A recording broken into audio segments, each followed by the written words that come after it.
No doubt you've heard a lot about Tesla's price action on Monday, a $323 swing intraday. Today, Piper goes to $23.22, Jim. Elon Musk on Twitter replied, wow. And the firm's point is that if solar and storage really does rival automotive one day, in their words, investors will eventually need to pay attention. Well, look, there was a great discussion on Squawk with Bob Lutz about how great Tesla really is. The Piper piece is trying to find a justification and comes upon software and basically saying that this is they're using that it isn't a car. It's a technology vehicle that moves people around. But I keep coming back to September 22nd. I know Melissa was talking about the battery. That's battery day. It maybe goes 1 million miles. Look, I think the issue is exactly what Honeywell told me. Darius Adamczyk, the CEO. You can build a possible battery that can last 8-9 hours.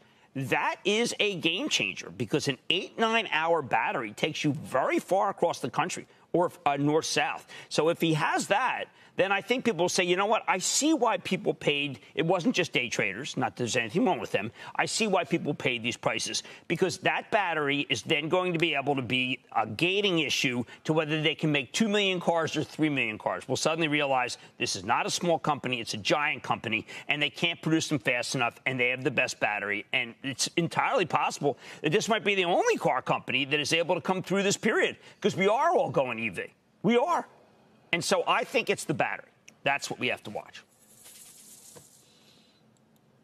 David, you a battery believer? Sure. I guess. Sure. Yeah, why not? I'm a battery believer. Sure. I'm using my car again. Yeah, sure. That's all you have to say. What are you, a diehard? Are you ever ready? We're talking about like a major issue here. I'm aware of the major issue. I'm aware of it, yes.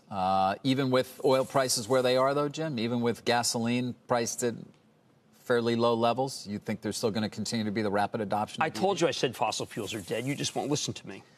I do listen to you, and I'm well aware of that. It's funny because we don't discuss ESG nearly as much as we once did prior to the pandemic and how important it is, but I would assume that leads you to still say that fossil fuel stocks are off limits for you. Only Chevron and uninvestable. That's only Chevron and Parsley. PE $10 stock. Yeah. So go Robin Hood yourself. And yes, Chevron for 6% yield. Carl, this group, the $40 oil seems to be some sort of wall, and I think those stocks have to be sold. Interesting. Yeah, 40's been sticky, Jim. I mean, to your point about combustible engines, I mean, Ford Bronco. Ford said there was a stampede of reservations last night. They had to bring the system down and apologize to people on Twitter. If it only mattered what they make, the F-150, unbelievable, kicked the tires for another last weekend. Here's the problem. Balance sheet. Balance sheet is terrible, and they need cash. They're not an airline. I mean, when I listen, it's very, very, because Filippo knows this group so well. I mean, I was just trying to figure out how many millions is Delta losing a day when it's something like in the high 20s.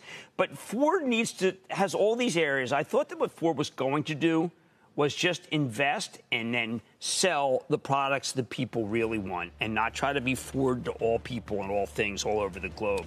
But they haven't put that strategy in place, and you still find, well, you know what? It doesn't matter how good the 150 is or the Bronco. They're losing so much money in places that you never even thought they were.